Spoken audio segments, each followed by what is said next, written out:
In its over 100 years of existence, only two schools have ever won both the boys and girls titles at champs, those two being Excelsior and St. Jago High School. But the title has eluded both since St. Jago last won the girls' championship in 1999.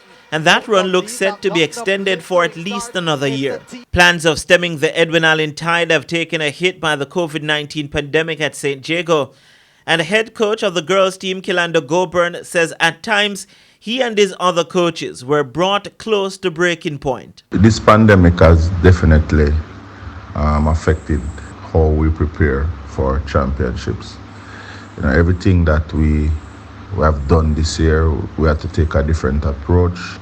To be honest with you, there were days that I was wondering if it even make any sense for us to continue. The numbers were fluctuating and parents were a little bit tentative in sending out their children. It has been tough. This is easily my toughest year of coaching. Goburn admits that difficulties of the pandemic have not afforded him the opportunity to analyze his team heading into the championship. I have not taken the time out to really delve in any position or points.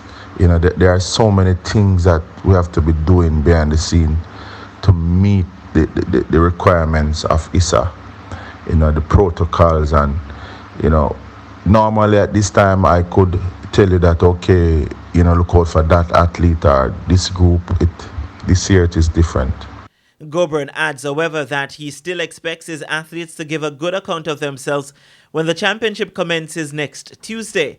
But he admits that it won't only be about the points on offer. For me, it is more about the opportunity rather than the position, honestly. The opportunity takes precedence right now over our final position. If the athletes get a chance to compete, then I think we are winners, our champions. The ISA Boys and Girls Athletics Championships takes place from May 11 to 15 at the National Stadium, with live and exclusive coverage on TVJ, TVJ Sen, and OneSpotMedia.com, as well as extensive coverage on Hits 92 FM.